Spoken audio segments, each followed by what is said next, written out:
이 시간 하나님께서 주시는 말씀 우리 고린도후서에서 보도록 하겠습니다. 고린도후서 1장 1절에서 4절까지 봅니다. 고린도후서 1장 1절에서 4절까지 보겠습니다.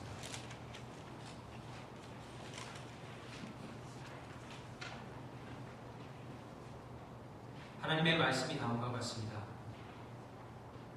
하나님의 뜻으로 말미암아 그리스도 예수의 사도된 바울과 형제 디모데는 고린도에 있는 하나님의 교회와 또 온 아가야에 있는 모든 성도에게 하나님 우리 아버지와 주 예수 그리스도로부터 은혜와 평강이 있기를 원하노라. 찬송하리로다. 그는 우리 주 예수 그리스도의 하나님이시요 자비의 아버지시요 모든 위로의 하나님이시며 우리의 모든 환난 중에서 우리를 위로하사 우리로 하여금 하나님께 받은 위로로서 모든 환난 중에 있는 자들을 능히 위로하게 하시는 이시로다. 아멘.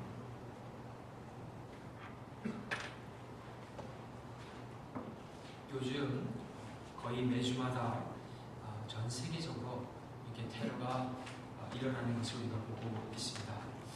지난주에도 독일의 뮌헨에서 9명이 총기로 말미암아 사망하는 일이 있었고, 아프가니스탄의 카불에서는 80명이나 주는 그런 테러 사건들이 계속해서 있었습니다. 미국 내에서도 테러는 아니지만은 제 기억으로는 미국에서 전당대회를 할 적에 그런 시위가 없었던 걸로 제가 기억을 하는데, 지난 주간에는 다수의 사람들이 시위를 하면서 후보자에 대한 반대 의견을 내놓고 그로 인해서 좀 분란이 있었던 것을 우리가 들었습니다. 사람들 간의 갈등과 혼란이 더욱더 심해지는 세대의 것을 비춰주는 그런 한 장면이라고 볼 수 있습니다. 그 외에도 또 여러 부정과 부패로 인해서 원래 예전에는 부정과 부패를 척결하던 검사였는데 오히려 이제는 부정과 부패 그 중심에 있는 인물로 바뀌어서 여러 국민들의 비난을 받는 그런 일들이 또한 지난주에 있었던 것을 볼 수 있습니다. 우리가 이와 같은 사회 현상들을 사실 보고 있고 하나님께서도 이런 사회 현상들을 보고 있습니다. 또한 하나님께서는 하지만 이런 사회 가운데서 그 모든 보는 것 가운데 우리로 하여금 하나님이 원하시는 삶을 살기를 우리에게 요구하시고 또 원하는 것을 알 수 있습니다. 그래서 하나님께서는 때에 따라서 우리에게 일어나는 환란이 있을 적에 위로를 해주십니다. 하지만 사실 많은 경우에 보게 되면 하나님께서 하시는 그런 위로가 우리가 생각한 방법대로 항상 오는 것은 아닙니다. 그것을 어떻게 알 수 있냐면 예수님께서 이 땅에 계셨을 적에 예수님의 제자들을 위로하는 방법이 우리가 생각했던 그런 위로법으로 항상 하신 것은 아니기 때문에 그렇습니다. 이 세례 요한이 옥에 갇혀 있을 적에 자신의 삶에 참으로 큰 혼돈이 다가오게 됩니다. 심지어는 자신이 증거한 예수 그리스도가 정말 오실 메시아인지를 그가 상당히 혼돈한 상태에 있었습니다. 또한 숨을 쉬기도 힘든 그런 폭염 가운데 있는 가운데 그가 감옥에 있었고 물을 마시지 않으면은 목에 타는 갈증을 어떻게 할 수 없었던 그런 더운 상황 가운데서 예수님께 자신의 제자를 보내서 정말 오실 메시아가 예수님입니까? 라고 그렇게 묻는 사태까지 이르게 된 것입니다. 우리 같았으면은 그 정도쯤 어려운 상황에 있는 세례 요한을 말을 들었을 적에 예수님께서 자신이 직접 가지는 못하더라도 자신의 제자를 보내서 세례 요한을 위로하는 것이 우리의 생각에는 좀 맞은 것 같은데 예수님께서는 그에게 그런 위로법을 하지 않습니다.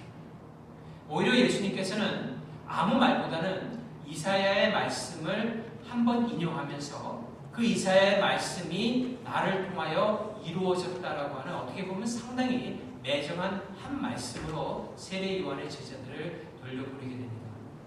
그런데 한 가지 더 놀라운 사실은 예수님께서 그런 말씀을 하실 적에 예수님은 휴양지에 있었습니다.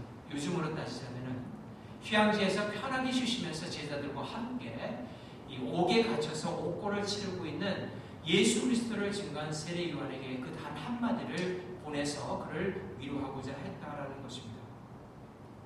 우리가 생각하는 그런 방식의 위로법이 아니라는 것이죠.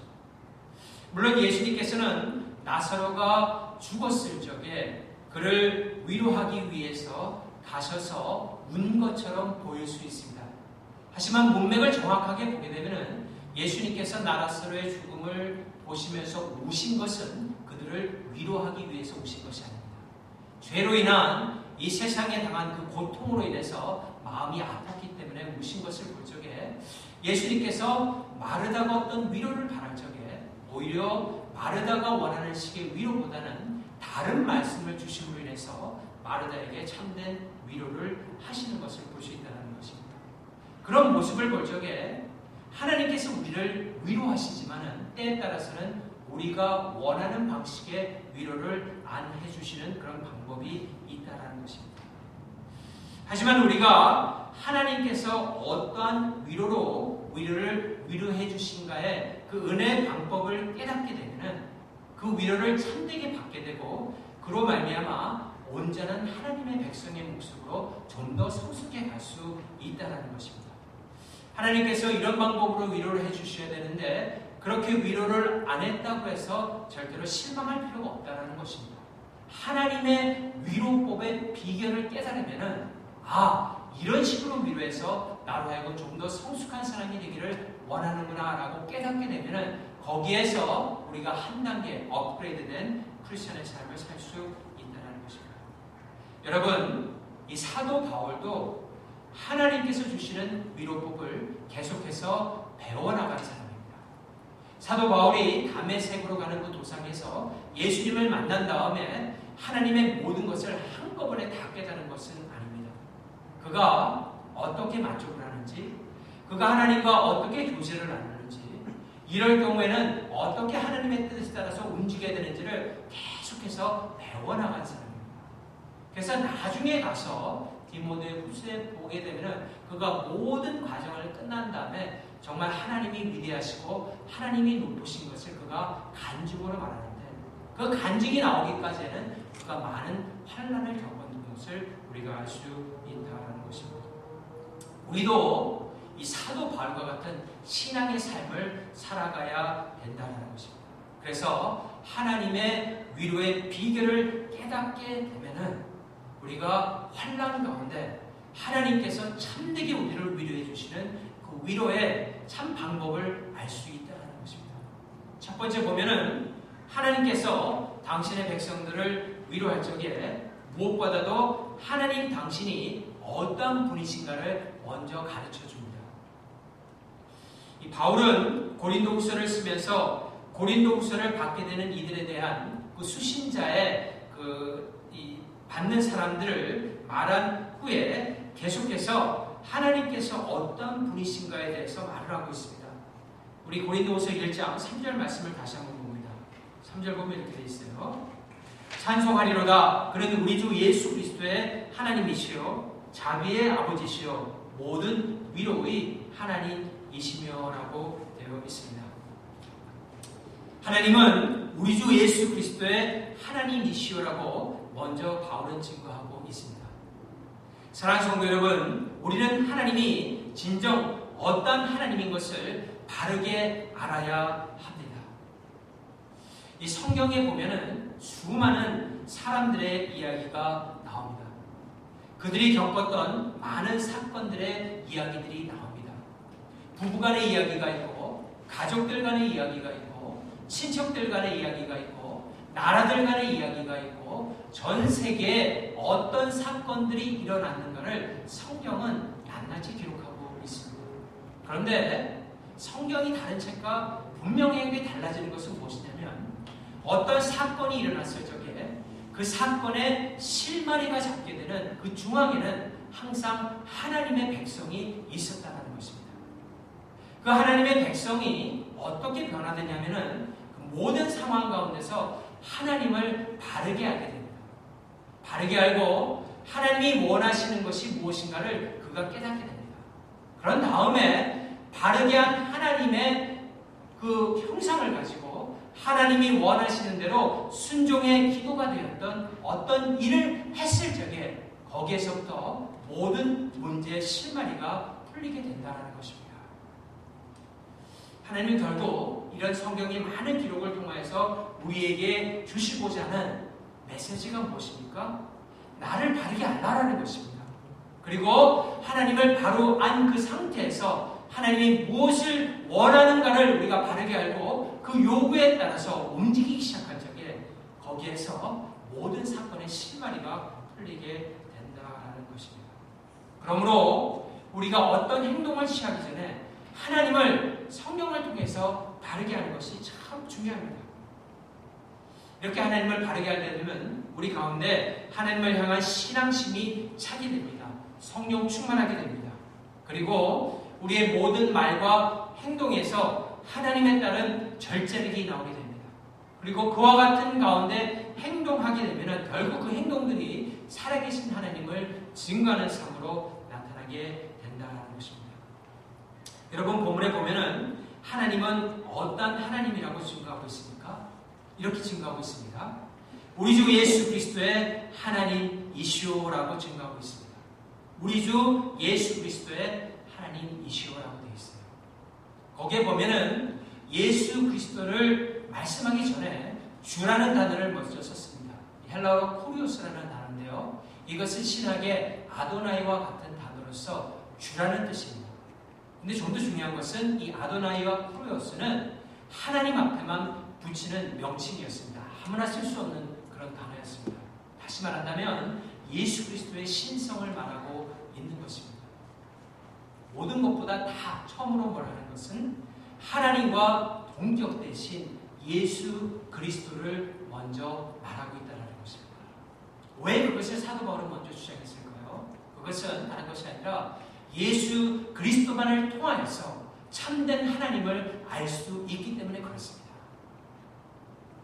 그래서 예수님께서는 다음과 같은 말씀하셨죠. 나로 말미암지 않고는 아버지께로 올 자가 없느니라.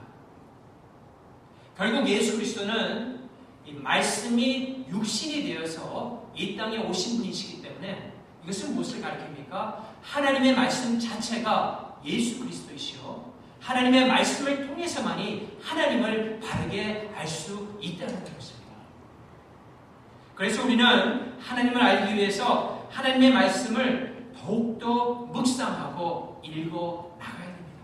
이것을 멈춰서는 아니 된다는 것입니다. 여러분, 우리가 세상을 알아가면 알아갈수록 또 깊이 있게 우리가 성숙하면 성숙할수록 우리에게 느껴지는 게 있어요. 무엇입니까? 하나님의 말씀이 참 옳다라는 것입니다. 정말 하나님의 말씀이 옳구나. 내가 전에는 깨닫지 못했던 이런 현상들을 사회에서 봄으로 말미암아 야, 하나님의 말씀대로 다 되는구나 하는 것을 우리가 깨달을 수 있다는 것입니다. 거기에서 우리의 믿음이 생기는 것입니다. 그래서 세상에 나아가서 더욱더 하나님의 말씀을 부여잡고 내가 살아야 되겠구나 하는 결단이 내리는 것입니다. 그리고 그대로 움직일 적에 그것이 바로 여러분의 믿음의 삶이 된다는 것입니다. 거기에서 믿음이 필요하다는 것입니다. 그렇게 깨닫기 시작한 말씀은 여러분의 삶의 양약이 되고 기초가 되고 여러분이 중요한 결단을 내릴 적에 아주 중요한 선택의 기준이 된다는 것입니다. 여러분, 하나님의 말씀 속에 나타난 그 하나님만이 참된 하나님이십니다. 그 하나님을 믿어야 되는 것입니다. 두 번째로 하나님은 어떤 하나님입니까? 자비와 위로의 하나님이십니다. 자비와 위로. 여러분, 이 두 말씀, 자비와 위로는 우리 현대인들에게 너무나 필요한 말씀입니다. 우리 현대인들에게 필요한 것이 무엇입니까? 자비 하나님입니다. 위로의 하나님이시라는 것입니다. 자비란 말은 친절함을 받을 만한 자격이 없는 사람에게 친절을 베풀어 줄 적에 우리가 자비라는 단어를 씁니다. 어떤 친절함을 당할 수 있는, 베품을 받을 수 있는 자격이 없는 사람에게 우리가 친절을 보일 적에 그것을 자비라고 합니다. 위로는 어떤 뜻입니까? 위로라는 것은 어떤 일로 인해서 눈에 보이지는 않지만 마음에 큰 상처를 입은 사람들에게 그 상처를 말로나 행동으로 회복시켜서 보이지 않는 그 상처를 완전히 낫게 할 적에 그것을 위로라고 하는 것입니다. 하나님께서는 이 두 가지를 모든 사람들에게 베풀어 줄 수 있는 능력의 하나님인 것을 사도 바울이 지금 증거하고 있습니다. 예수님께서 이 땅에 오셔서 그 모습을 너무나 잘 보여주셨어요. 한 번은 예수님께서 잘 듣지 못하고 전혀 듣지 못하고 또한 말을 더듬는 사람을 낫게 한 적이 있습니다. 근데 예수님께서는 먼저 그를 무리가 많은 곳에서 이끌어내어서 한적한 조용한 곳으로 인도를 하게 됩니다.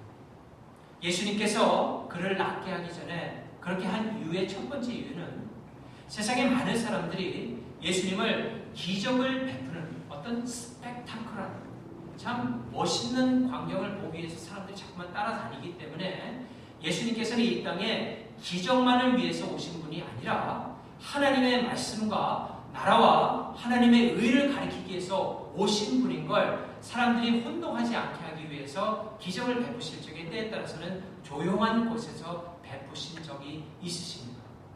그와 동시에 예수님께서는 그 나음을 받는 잘 듣지 못하고 혀가 묶여있는 그 사람을 낫게 하고자 하는 그 사람의 성정에 맞춰서 치료를 하기 위해서 그렇게 한 것입니다. 다시 말씀드린다면 지금과는 달라서 그 당시에는 장애인들을 향한 시선이, 사회 시선이 상당히 따가웠습니다. 어떤 사람은 정죄했고 어떤 사람은 저 사람이 하나님께 죄를 지어서 아니면은 친척들 아니면은 형제 가운데 죄를 지어서 저런 일들을 겪고 있다라고 생각을 했습니다.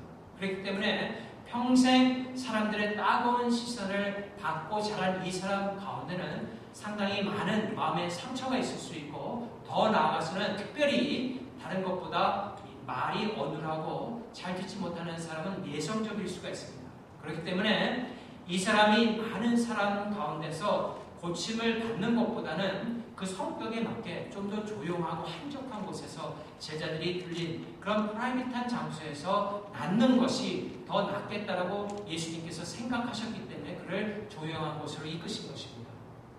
더 나아가서는 예수님께서는 그를 한마디로 날 수 있게 했습니다. 열려라, 에바다라고 한마디만 하면은 멀리 있어서도 낫게 할 수 있는 그런 능력을 가지신 하나님이십니다. 그런데 그를 낳기 전에 먼저 어떻게 하십니까?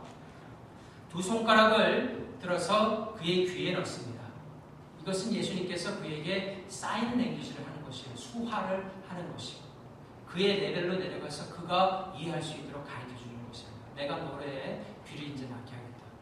그 다음에 침을 손에 뱉으시고 그 혀를 이렇게 잡으십니다. 탈출하시는데 그것은 여러분 아시겠지만 예전에는 이렇게 목이 물리는 거나 그러면은 침을 밟았어요. 그건 뭐냐면은 침에는 약효 효과가 있다는 것을 그 당시 사람들이 알았으니까 침을 뱉으신 것은 더러운 것을 한 것이 아니라 내가 너 혀를 이제 풀리게 하겠다라고 그렇게 말씀하신 것입니다. 그런 다음에 예수님께서 에바다라고 하늘을 향해서 외치셨을 적에 그의 혀가 풀리고 귀가 들리기 시작했습니다.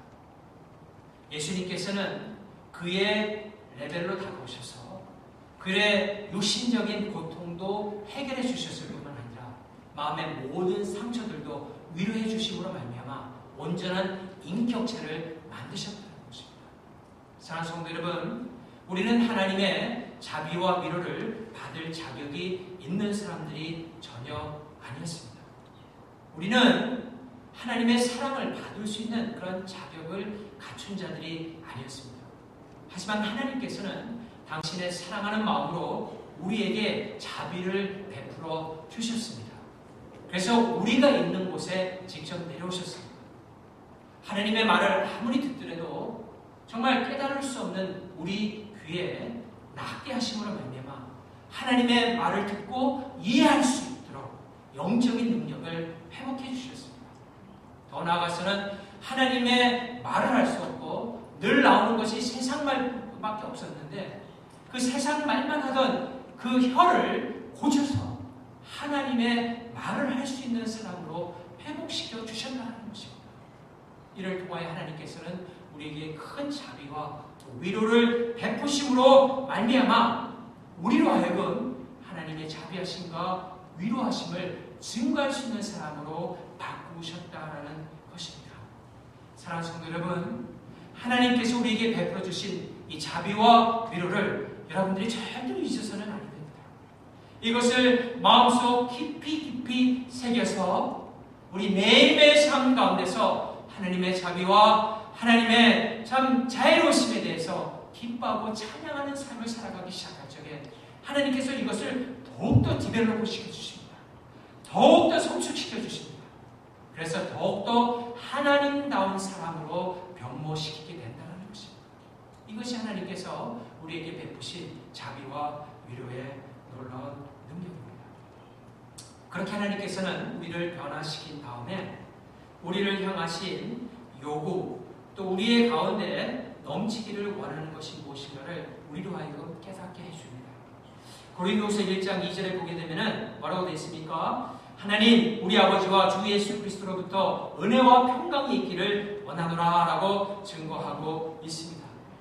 하나님께서 우리를 향하신 것이 무엇입니까? 무엇을 원하십니까? 하나님의 은혜와 평강이 우리의 삶이 넘치기를 원한다라는 것입니다.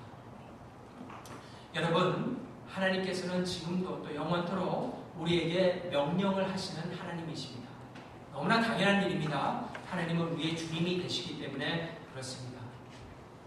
그런데 하나님께서 항상 어떤 명령을 내릴 적에 그 중심에 있는 마음은 무엇입니까? 이 마음입니다. 너희에게 은혜와 평강이 넘치기를 원해서 내가 이 말을 준다는 것입니다. 그런데 이 마음은 사실 신약에서부터 시작된 것이 아니라 구약에서부터 시작되었습니다. 우리가 구약의 하나님 그러면 무서운 하나님으로만 생각하는데 사실은 그렇지 않습니다. 하나님께서 구약에 복잡한 제사법을 우리에게 허락하셨을 적에 항상 그 마음 중심에 있는 것은 무엇입니까? 당신의 백성들 가운데 은혜와 평강이 넘치기를 위해서 그 말씀을 주셨다는 것입니다. 우리 민수기 한번 다 같이 보도록 하겠습니다. 민수기 6장 22절에서 26절 말씀 한번 봅니다. 민수기 6장 22절에서 26절 말씀. 민수기 6장 22절에서 26절 구약의 204페이지에 있습니다.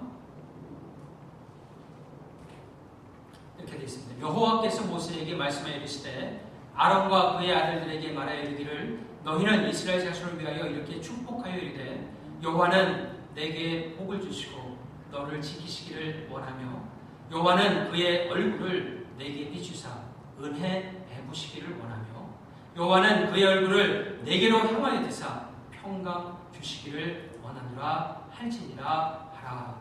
아멘. 거기에 보게 되면은 반복돼서 24절과 25절에 나오는 말씀이 있죠. 거기 보면은 25절과 26절에 그의 얼굴을 내게 비추사 그 얼굴을 내게로 향하여 드사라고 되어 있습니다. 구약에서 하나님께서 얼굴을 비춘다, 하나님께서 얼굴을 향한다라는 것은 구원의 뜻이 있습니다. 그러니까 하나님이 너희들을 구원하셔서 은혜와 평강이 넘치기를 원한다라고 제사장을 통하여 하나님의 말씀을 전하게 했던 것입니다. 이것은 무엇을 가르칩니까? 하나님께서는 우리 가운데, 우리 교회 가운데 하나님의 은혜와 하나님의 평강이 넘치기를 원한다라는 것입니다. 여러분, 그런데 우리가 여기서 중요하게 알아야 될 것은 우리는 은혜로 받았지만 이 일을 위해서는 예수 그리스도는 하나님께서 얼굴을 돌리시고 외면을 당해야 하셨다라는 것입니다. 예수님께서 십자가상에 못 박히셔서 6시간의 고통 시간에 하나님께서는 얼굴을 감추셨습니다. 그래서 이 땅 가운데 심판과 함께 흑암이 임한 것입니다. 왜 얼굴을 돌리셨습니까? 하나님께서는 그 얼굴을 돌려서 얼굴 돌림을 마땅히 받을 우리 대신에 예수님께 모든 저주와 예수님께 모든 죄를 씌우심으로 말미암아 우리로 하여금 하나님의 저주에서 하나님의 죄에서 구원을 받을 수 있도록 예수님께서 그 일을 당하신 것입니다. 근데 거기에 보면은 이 세상의 이치와 하나님의 이치가 참 이렇게 반대되는 듯하지만 하지만 하나님께서는 결국 세상의 악한 모든 일들로 이용하셔서 하나님의 일을 이루시는 것을 볼 수가 있습니다. 여러분, 복음서를 보게 되면 악인들이 나와서 자신의 죄들을 감추기 위해서 어떻게 합니까? 자꾸 자신의 죄를 드러내는 예수님께 죄를 뒤집어 씌웁니다. 유대인들이 예수님을 죽일 적에 가장 큰 죄가 뭐였냐면 너는 하나님을 향하여 참남된 말을 하였다. 네가 하나님의 명예를 훼손시켰다라고 하는 그 죄목이었습니다. 그리고 그 죄를 예수님께 뒤집어 씌우고 예수님을 죽여버립니다. 그런데 사실은 성경은 무엇을 가르칩니까? 하나님께 참남된 일을 하는 자들은 유대의 종교 지도자들이 있다는 것입니다. 하지만 하나님께서는 그 모든 악한 방법을 이용하셔서 결국 어떻게 하십니까? 예수 그리스도 위에 하나님의 백성의 죄를 안수했던 것입니다.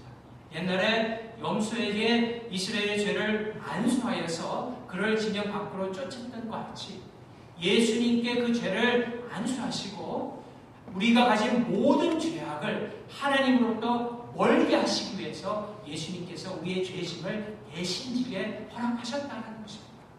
그래서 이제는 예수님께서 죽으신 그 죽으심이 나의 죄를 대신 지시고 죽으셨다라고 하는 그 사실을 믿는 모든 사람들에게 하나님의 자녀가 되는 놀라운 권세를 허락하셨다는 것입니다. 반대로 예수님의 죄와 나의 죄와는 아무 상관이 없다고 부인하는 자들은 무엇입니까? 그들은 자신이 진 죄로 말미암아 하나님의 저주를 받고 심판대에 서게 된다는 것입니다. 하나님께서는 하나님의 저주 아래 있던 모든 세상의 많은 사람들 가운데 하나님의 은혜의 길로 올 수 있는 유일한 길을 마련하셨는데 그것이 바로 예수 그리스도의 십자가 사건을 통해서 예수님의 죄를 자신의 죄로 예수님의 죄가 아니라 예수님께서 죽으시니 자신의 죄 때문인 것을 인정하는 자들에게 하나님의 자녀가 되는 권세를 부여한 것입니다. 여러분 하나님께서 이 모든 일을 행하신 적에 결국 그 중심에는 무엇이 있습니까?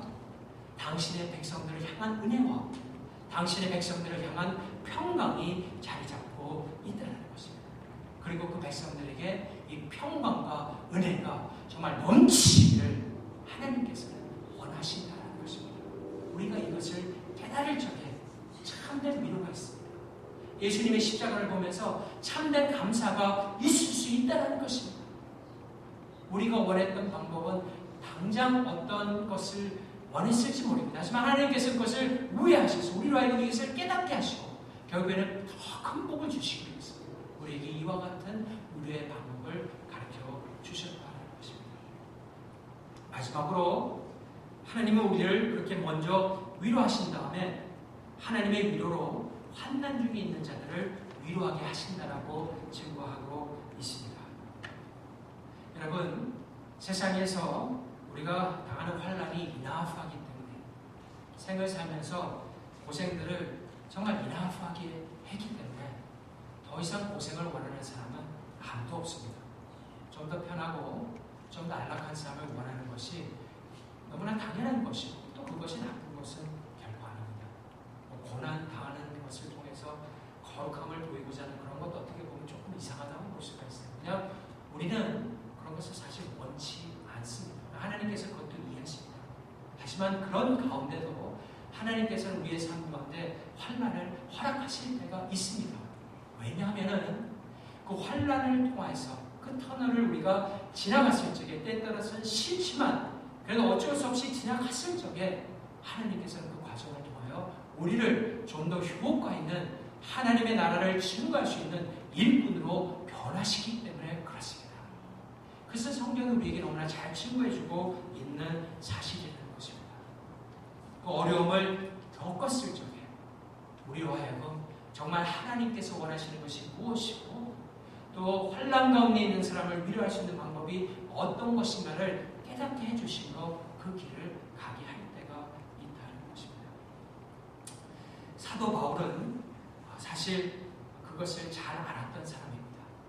사도 바울은 여러분들이 서신서를 보면 알겠지만 구구절절히 그가 많은 환난 가운데 있었고 나중에 한 65세 거의 이제 67세가 가까울 그 나이에서는 참으로 많은 유신적으로는 지친 모습이 있었습니다. 하지만 그가 마지막에 점점 돼가면서 썼던 그 서신서들이 결국은 교회를 세우게 되고 정말 환난에 있던 많은 사람들에게 큰 그 위로를 주었던 것을 우리가 깨달을 수 있지 않습니까? 그것은 바로 하나님께서 환난을 통하여 당신의 백성들을 하나님 나라의 일꾼다운 사람으로 더욱더 변모시킨다는 증거를 하고 있다는 것입니다. 사랑하는 성도 여러분, 우리가 어떤 상황 가운데서도 하나님께서는 우리에게 은혜와 평강을 주시고 참된 위로를 주시는 하나님인 것을 여러분들이 꼭 믿으시길 바랍니다. 어떤 상황을 겪으더라도 하나님 중심 가운데 원하는 것은 무엇입니까? 나의 백성이 나의 은혜를 정말 충분하게 받기를 원한다. 나의 백성이 나의 평강을 정말 충분하게 누리기를 원한다는 것이 하나님께서 원하시는 것입니다. 이 하나님의 마음의 중심의 것을 깨달을 적에 우리는 거기에서 참된 위로를 받고 어떤 환경 가운데서 스스로를 위로할 수 있을 뿐만 아니라 환난 가운데 있는 형제자들을 위로할 수 있는 참된 일꾼의 모습을 나타낼 수 있다는 것입니다. 위와 같은 놀라운 하나님의 뜻을 여러분들이 분명히 깨닫고 새롭게 출발하는 이 한 주간 가운데도 정말 하나님만을 온전히 의지하고 주님의 놀라우신 은택을 전하면서 살아가는 여러분 다 되시기를, 정말 일주일 동안 믿음으로 승리하시는 여러분 다 되시기를 우리 주 예수 그리스도 이름으로 축원합니다. 기도하시겠습니다.